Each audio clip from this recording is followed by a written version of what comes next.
Hola, ¿qué tal amantes del terror? Esperando se encuentren horridamente bien.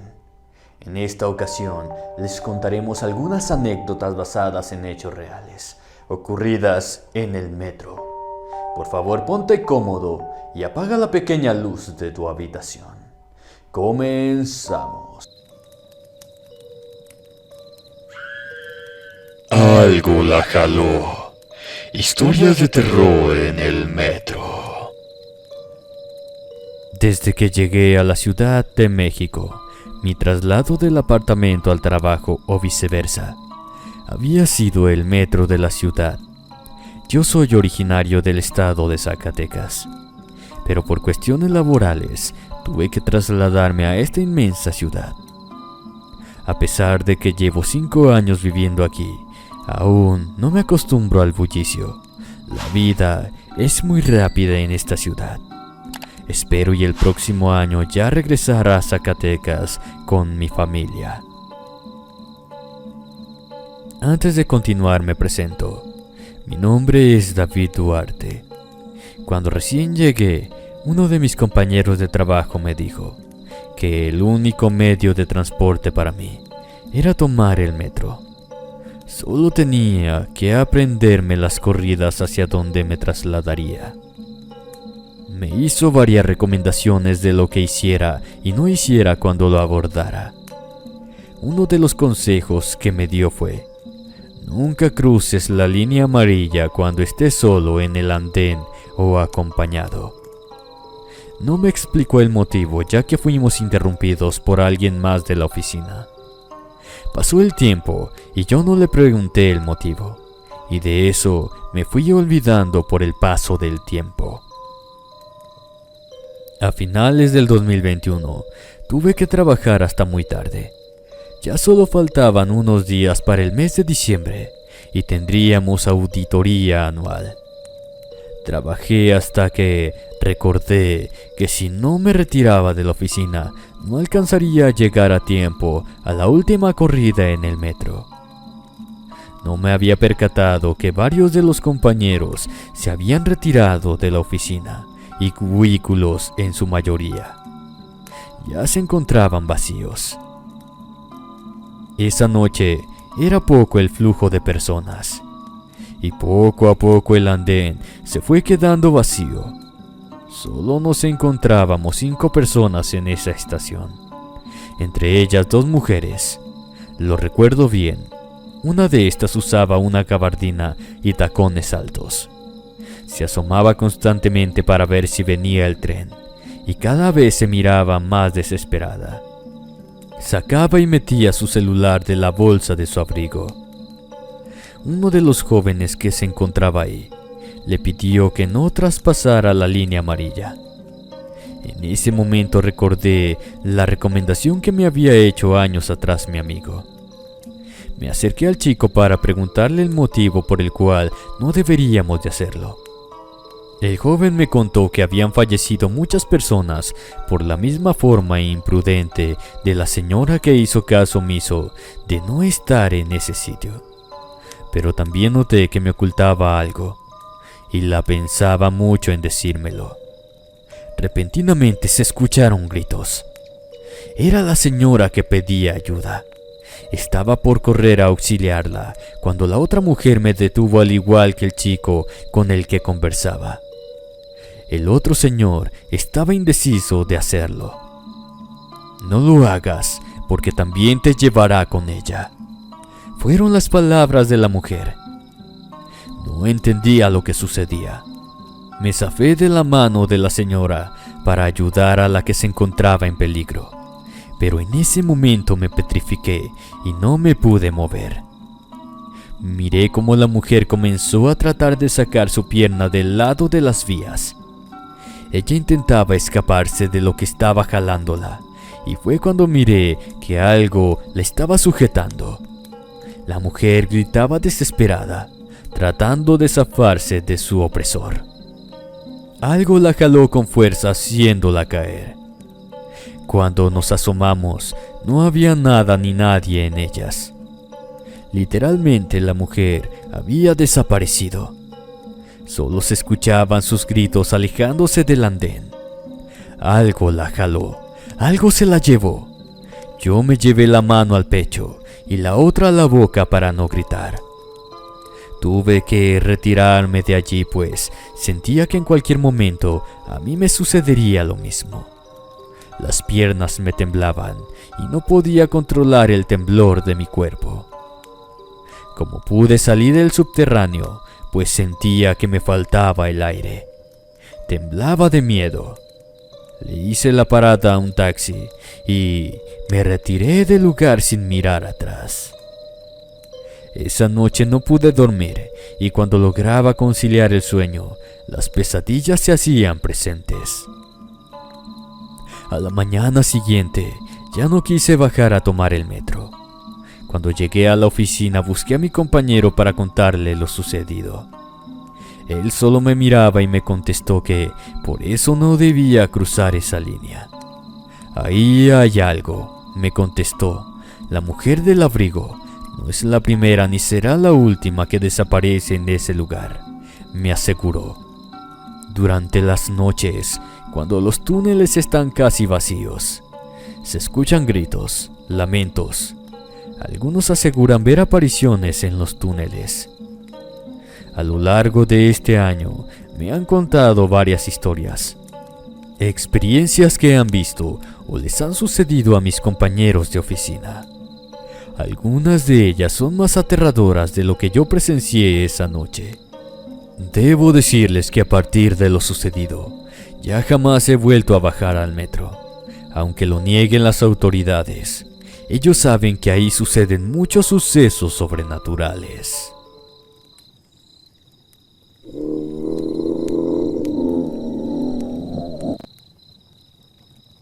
En la oscuridad. Relatos de terror en el metro. Trabajé como conductor de trenes en el metro de la Ciudad de México. Muchos de los sucesos paranormales que se cuentan en este lugar, las historias y experiencias que les han sucedido tanto a trabajadores como a los usuarios, no salen a la luz pública.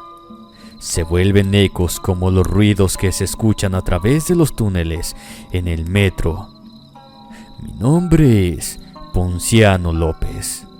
Ya fuera de día o de noche, yo recorría las entrañas de esta gran ciudad. Empecé desde muy joven. Vi, escuché y sentí muchos fantasmas que se resguardaban en la oscuridad de este lugar. Cuando me enseñaron el recorrido, apenas si tenía unos meses de haber ingresado a trabajar. Me capacitaron para el uso del tren en la línea donde fui asignado. A mi compañero le llamaremos Gregorio. Sí recuerdo su nombre, pero por respeto no lo diré. El señor era de esas personas que ponía atención a lo que hacía, lo que se encontraba a su alrededor y lo que tenía adelante, lejos o cerca. Tantas veces había recorrido esas vías que conocía todo lo que se encontraba en aquel sitio. Tenía ya casi 2 semanas cuando me hizo una pregunta que en un principio no supe qué responder. ¿Crees en fantasmas? Me mantuve en silencio y con el movimiento de mi cabeza negué en creer en eso. Si no crees, pronto lo harás, me dijo mostrando una gran sonrisa. A medida que avanzábamos, observaba el interior de los vagones, preguntándome, ¿cuántos fantasmas vendrán aquí? Algunos de los vagones esa noche venían medio iluminados y vacíos. Había estado lloviendo gran parte del día. Era de esperarse que en cualquier momento habría un apagón, y eso no era bueno, ni para mí ni para los usuarios de esa noche.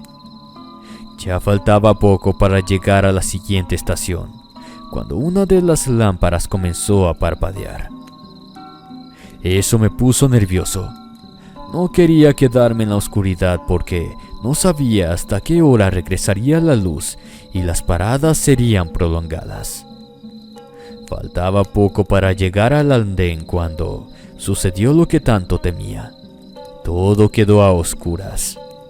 Gregorio me dijo que me relajara, que solo tomaría unos minutos y reanudaríamos la marcha.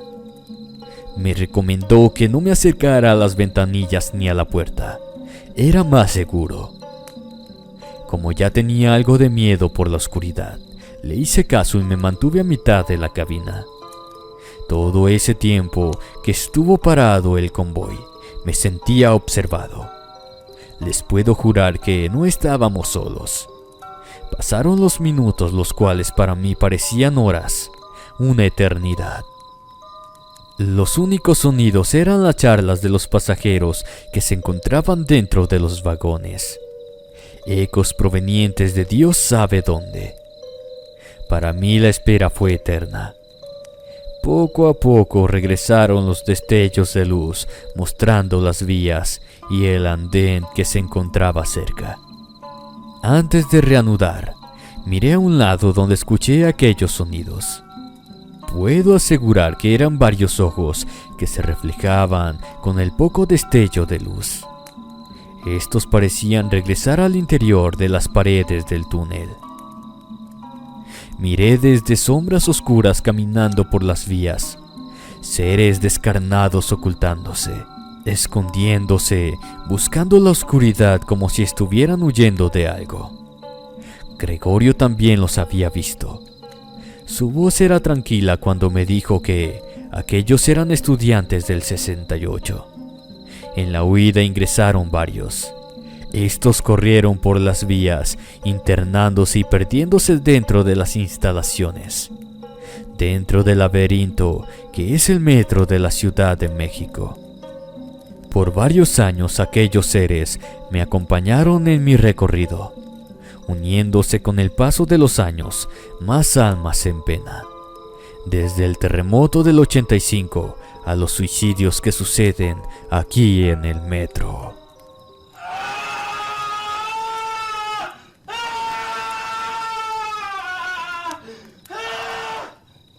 La Cuadrilla. Historia de terror en el metro. Llevo décadas trabajando en el metro de la Ciudad de México. En el sistema colectivo hay cuadrillas, las cuales son trabajadores que por las noches hacemos mantenimiento en los laberintos de túneles que hay aquí. A lo largo de todos estos años, he escuchado todo tipo de experiencias que les han sucedido desde usuarios y trabajadores de cuadrillas. Muchas de estas historias son del más allá, como comúnmente les decimos aquí. Fantasmas, apariciones, como le llames, es lo mismo. Uno se acostumbra a todo, hasta en eso, pues cuando menos lo esperas, uno te sale un niño corriendo detrás de la pelota, sin importar la oscuridad del lugar. Indigentes que también han perdido la vida dentro al ser arrollados por los túneles. Personas vestidas con ropa de décadas pasadas, del siglo pasado, precisamente. Mi nombre es Gabriel. Para principios del año 2000, nos asignaron a un joven de no más de 25 años a la cuadrilla, donde en ese tiempo trabajaba. El Kevin lo llamaban. No era su nombre, pero ese era el apodo en el que lo conocíamos. A pesar de su pinta de vago, el Kevin era buen trabajador. Terminando el servicio del metro, por las noches, las cuadrillas de mantenimiento ya estaban asignadas. Varios nos internamos en los túneles para hacer nuestro trabajo. El supervisor de vías bajas con las cuadrillas para inspeccionar. Estábamos todos absortos de nuestro trabajo cuando se comenzaron a escuchar unos murmullos y risas. El supervisor mandó al Kevin para que investigara qué era lo que provocaban aquellas risas. Al igual que muchachos trabajadores que se meten a las entrañas y desaparecen, el Kevin desapareció para no volver a ser visto jamás. Se internó en el túnel y ya jamás lo volvimos a ver, a pesar de que a cada vez que ingresábamos a los túneles, Algunos teníamos la esperanza de encontrarlo lesionado o algo así por el estilo. Pero ni muerto lo encontramos. Quizás el Kevin sea uno de esos tantos fantasmas que por las noches son siluetas oscuras ocultándose. Otra de las experiencias que tuvimos fue cuando a lo lejos miramos a una mujer vestida de blanco. Sus cabellos eran largos hasta su cintura. Ella se encontraba de espalda por donde veníamos nosotros. A medida que nos íbamos acercando a la mujer, ella parecía que se alejaba de nosotros, pues nunca le dimos alcance. Por radio dimos aviso a los compañeros que estaban metros adelante de nosotros. Desde donde nos encontrábamos ya los podíamos ver. Avisamos que estaba una mujer por pasar junto a ellos, pero nunca la vieron. Compañeros van y vienen de nuevo ingreso, pero varios de ellos ya no regresan porque han tenido experiencias que uno ya está acostumbrado. Esa noche nos acompañaba un ingeniero de nuevo ingreso. El joven se miraba algo petulante y engreído. Se acomodaba a cada momento el uniforme. Julio, mi compañero de hace años, me comentó con una sonrisa maliciosa que eso se le quitaría al momento que se internara con nosotros en la noche en los túneles. Nos tocó estar en la cuadrilla con él. Serían alrededor de las 4 de la madrugada cuando los sonidos de lo que comenté hace un momento se comenzaron a escuchar, y él, muy molesto, nos dijo que a él no le gustaba que le gastaran bromas de ese tipo. Sonriendo, Julio le contestó: es que aquí hay muchas energías, muchas almas atrapadas en el subterráneo. Aquellas palabras lo hicieron estremecer. El chico nuevo no regresó a trabajar. Quizás el miedo de desaparecer como el Kevin, que jamás se encontraron. Debo confesarte que pocas son las ocasiones que tengo miedo de andar por las entrañas del subterráneo.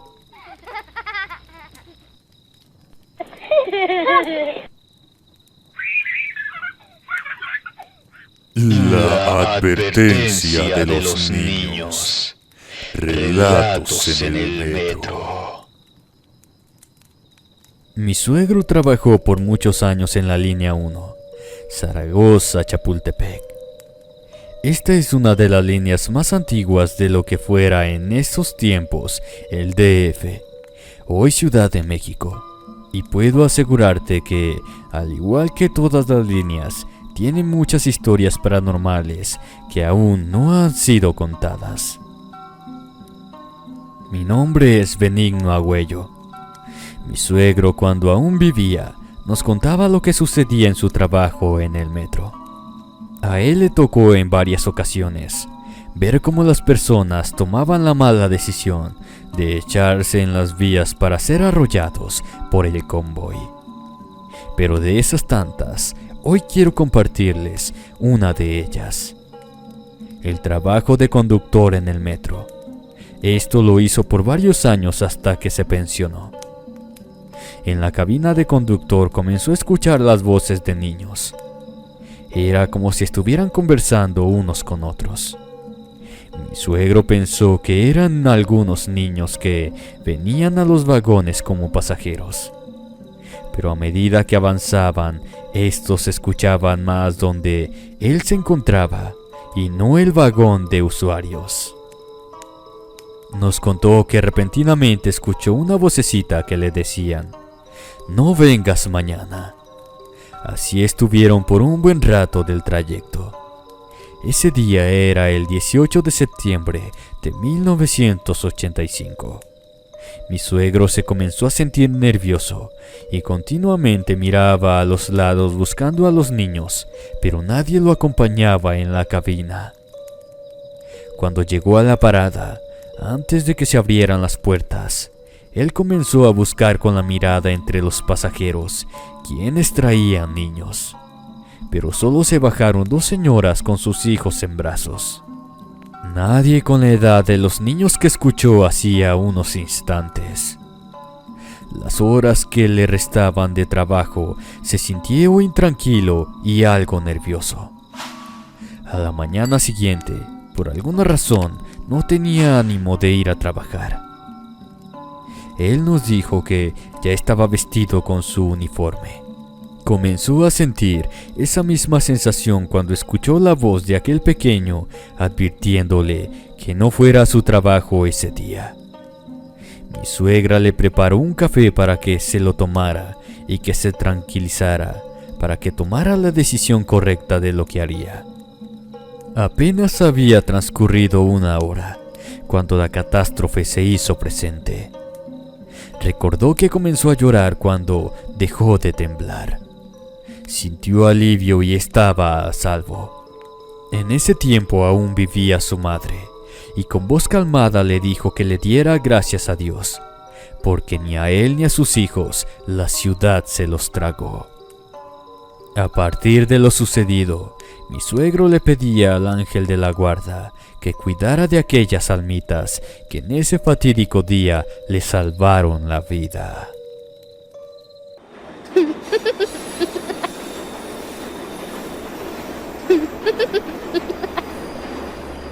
La cabeza. Confesión por Elizabeth Mendoza. Relatos del metro. Soy usuaria constante del metro en la Ciudad de México. La neta, por acá es la mejor forma de moverte, sobre todo si vas a sitios concurridos como la terminal aeropuerto, que es por donde vivo yo. Por mi trabajo, casi siempre me toca tomar los últimos trenes del día. Sé que es arriesgado, pero pues no hay mucho que uno pueda hacer si no tienes auto ni dinero para comprar uno, ¿verdad? Casi siempre me toca ir sola, por lo que les digo que es una estación transitada. Al menos para mí, esos momentos no son tan estresantes. Sin embargo, la historia que les voy a contar a continuación tiene que ver con un día que casi me toca la de malas, y tuve que estar sola en el vagón con un ente que me espantó tanto que ahora cada que subo al metro y veo que está solo, pues mejor hago de tripas y corazón y me salgo para tomar un taxi.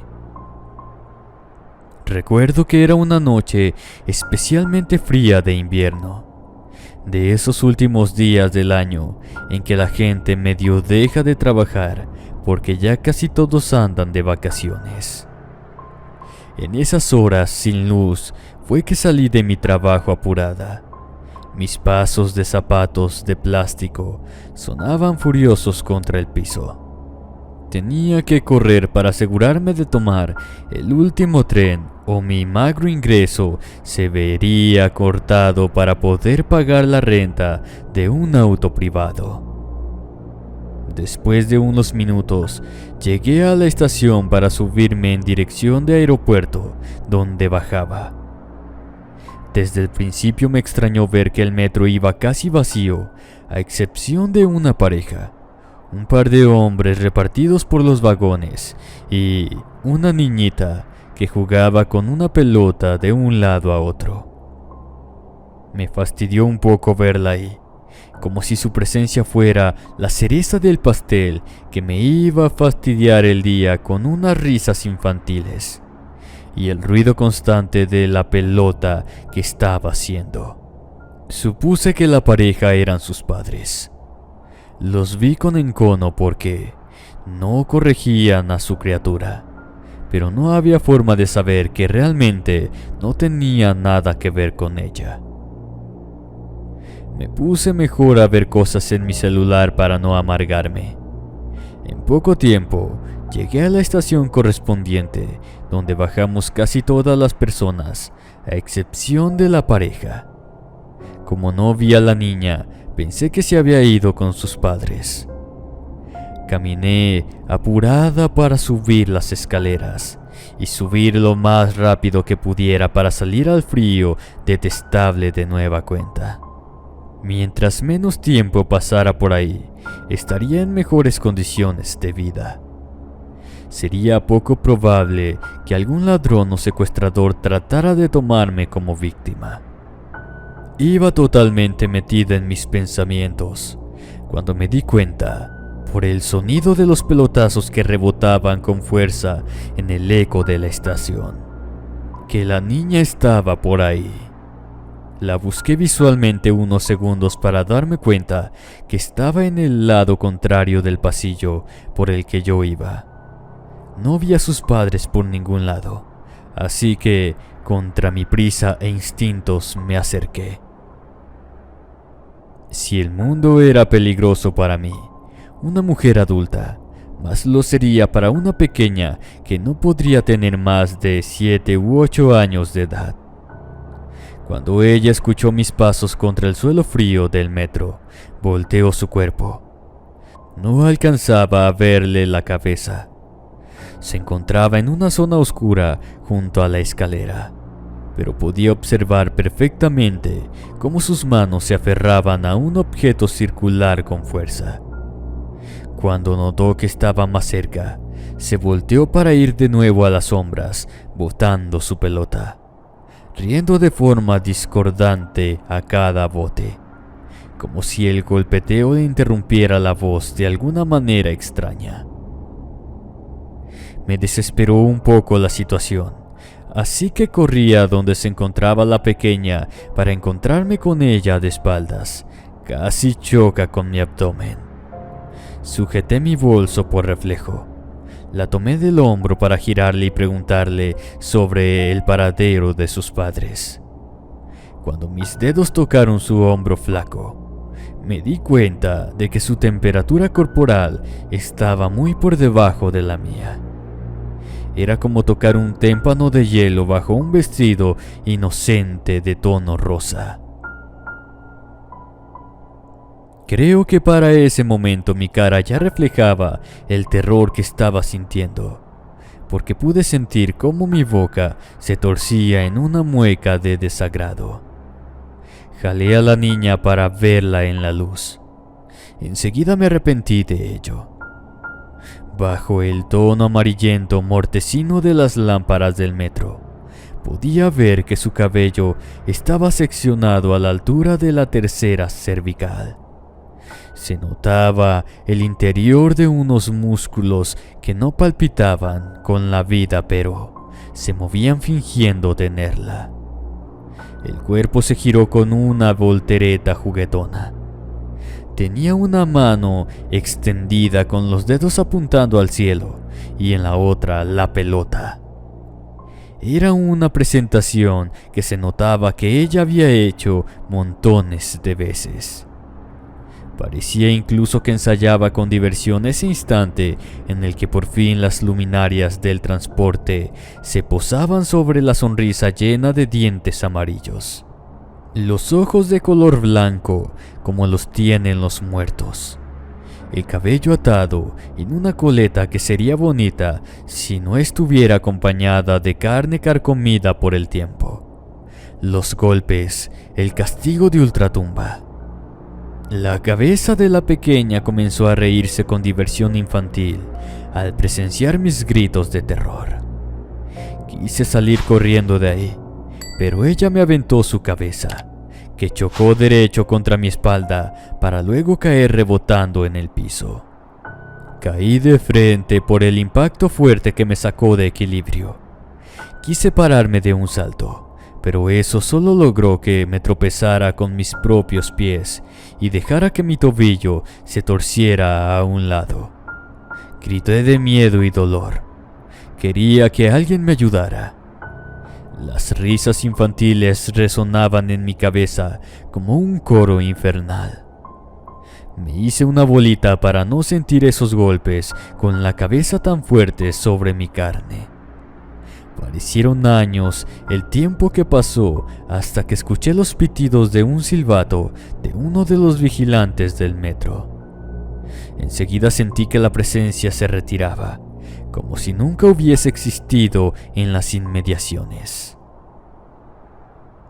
Sonaron pasos pesados de botas. Escuché la voz de un hombre que me decía que me calmara. Después de un tiempo, cuando dejé de sentir esos golpes horrendos en mi cuerpo, me animé a ver quién me hablaba. Era un guardia que trataba de levantarme del piso con cuidado, pero le dije que tenía el pie lastimado. Así que me ayudó a ir hasta la salida de la estación para sentarme ahí en lo que revisaba mi herida. Estábamos en un silencio sepulcral cuando interrumpió de forma casual para decir que él también veía a esa criatura de forma constante. El corazón me latió con fuerza. Le pregunté si se refería a la niña, a lo que contestó que sí, que muchos la habían visto, pero que no podían hacer nada por ella o reportarlo porque quizás los terminarían corriendo del sitio. Era un secreto a voces. Entendí lo que quería decir. Creo que nadie está para perder los centavos. Me vendó el tobillo con cuidado y me ayudó a levantarme. Me preguntó si alguien podría venir por mí, pero soy madre soltera y no quería arriesgar a mis hijos adolescentes a andar solos por la calle. Así que le dije que ya me sentía mejor e iría a casa tranquila. Él me despidió de la estación y me perdí en la noche por unas cuadras hasta llegar a mi casa, donde me metí a bañar y lloré de forma inconsolable por 1 hora. Así de asustada me había dejado esa experiencia. De cuando en cuando paso y veo de nuevo al vigilante que me ayudó, que con un toque de su sombrero de policía me saluda, siempre inclinando la cabeza para devolverle ese pequeño gesto. A la niña no la he vuelto a ver, o al menos procuro no exponerme a sus intentonas de contactarme. Supongo que ella siempre estará allí, pero quiero tener la ilusión de que si hay otras personas presentes, no se me va a volver a aparecer nunca más. Gracias por escuchar mi historia.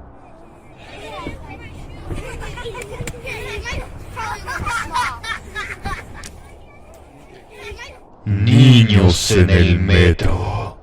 Historia de terror basada en hechos reales.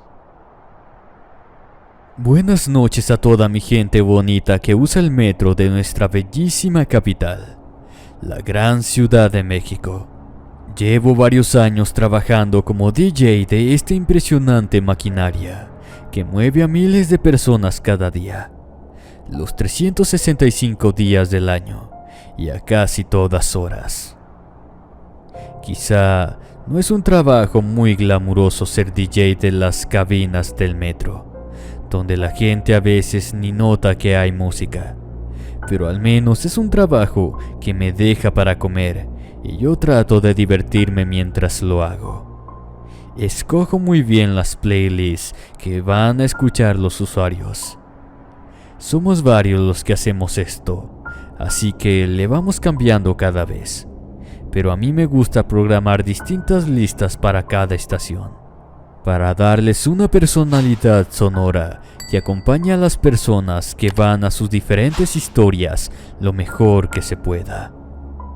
Me imagino que es como una banda sonora que yo puedo elegir, de una película de acción, de romance, de intriga, de todos los temas que abarcan el alma humana. Perdón por divagar tanto, pero es que me emociona mucho mi trabajo. En fin, para lo que estamos es para el terror. Así que les voy a contar lo que me ha tocado ver en otras ocasiones al cierre de las estaciones, cuando tomo mis cosas y me largo a mi casa. Si bien es cierto que una máquina podría hacer mi trabajo, también es verdad que a la gente le gusta que la atiendan otros seres humanos y los sistemas de reproducción del metro no son los más modernos. Así que pese a estar más o menos funcionales por su cuenta, siempre debe haber alguien que controle que los avisos se dan de forma adecuada. Pues bien, mi chamba termina a eso de las 2 o 3 de la mañana, cuando ya dejo programadas las listas para el día siguiente. De manera que mi compañero que llega a las 5 de la mañana no se tope con un desastre. Cuando salgo a esas horas de mi cabina, el ambiente se siente diferente. Es algo completamente distinto el metro sin la gente que lo utiliza. Se vuelve tétrico. Sientes una aura hambrienta que te vigila a cada paso, esperando que falles para poder tomar una parte de ti. Por eso mismo trato de caminar rápido a la salida, con las llaves del coche en la mano, listas para lo que venga. Es en esos instantes de paseo nocturno hasta la salida más cercana que a veces he visto lo imposible. Grupos de niños corriendo y jugando por la estación, como si estuviéramos a plena luz del día. Como lo escuchan, son unos 5 o 6 pequeños casi siempre, de rostros morenos y claros, con los cabellos del negro al castaño miel. Sus ojos son brillantes, las sonrisas nuevas, las manos van dando tumbos de un cuerpo a otro, jugando a las traes o alguna cosa similar, mientras corren con sus pantaloncillos que parecen sacados de una ilustración del siglo pasado. La primera vez que los vi, no pude sino detenerme a que mi cerebro interpretara ese fenómeno curioso. Cuando les grité para llamar la atención, pude notar que su risa infantil se convertía en silencio gélido. Sus ojos por un segundo parecían ecos de la noche misma, e inmediatamente se volvían para verme con una sonrisa que me daba escalofríos. Se me atoró en la garganta preguntarles qué hacen aquí, qué pensaba decirles, por lo que al notar mi silencio perdieron el interés y se largaron a perderse en los túneles de la mole de metal. Mi corazón estaba por salirse de las costillas. Me tuve que apoyar en un pilar para no desmayarme en ese instante. Uno de los oficiales que vigila la instalación me vio en ese estado y enseguida me preguntó qué pasaba. No estaba seguro de contarle lo que vi. Creo que hasta yo pensaría que está loca una persona que me dijera tal cosa. Pero no necesité emitir palabra, ya que las risitas de los niños jugando en el interior del túnel dieron toda la explicación que era necesaria. El oficial entonces se me quedó viendo con cierta sorna. Me dijo que si era la primera vez que los veía. Cuando le dije que sí, me contó que no me preocupara. Mientras no me acercara a ellos o les hiciera plática eran inofensivos. Mucha gente los había visto ya. Incluso tenían reportes y videos, pero pues no había mucho que pudieran hacer humanamente. Se encogió de hombros. Me advirtió con cierta incomodidad que nadie sabía exactamente qué podría pasar si me perdía con ellos en la oscuridad. Mencionó que una vez vio como un vagabundo lo seguía a las sombras, pero cuando quiso darle alcance, después de todo no sabía si eran niños reales o apariciones. Se encontró con el hombre muerto en la entrada del túnel. El cuerpo tenía pequeñas marcas de mordidas que perforaban la piel con fuerza. Los ojos no se encontraban en sus cuencas ni en ningún sitio. La sangre brotaba de diferentes heridas, como si se tratara de una fuente que acababa de ser abierta. Enseguida retrocedió, apuntando con el arma reglamentaria a la oscuridad, solamente para escuchar que le regresaban el sonido de unas risas divertidas, seguido de algunos sonidos de masticación chocantes. Llamó a los refuerzos. Vinieron los forenses a recoger los restos.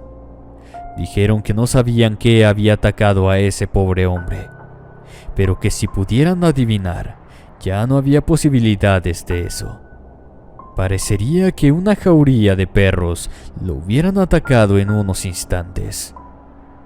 Añadió que le dieron una semana de descanso después de eso.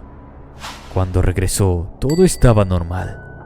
Eso sí, ahora los guardias tenían las instrucciones de no seguir a ningún menor a los túneles. fuera de los horarios establecidos para la circulación de los usuarios. Según indicaron, el protocolo era que debían actuar solamente si el menor se acercaba a ellos de forma humana, preguntando por ayuda. En caso contrario, debían alejarse, sobre todo si se trataba de grupos de menores que parecían estar jugando por la madrugada. Era una instrucción extraña, pero no creyeron que hubiera forma de desobedecer una orden que no tenía nada de malo. Después de todo, no debía haber menores a esas horas en las estaciones, menos jugando por los túneles tenebrosos del metro, de los cuales se cuenta que algunos incluso van a sitios olvidados de la ciudad, a destinos prohibidos de los cuales no se tiene registro de forma oficial. Espero les haya gustado mi relato, y ya se la saben, mi gente. No se acerquen a los niños jugando de madrugada. Nunca saben si están vivos o no. Buenas noches.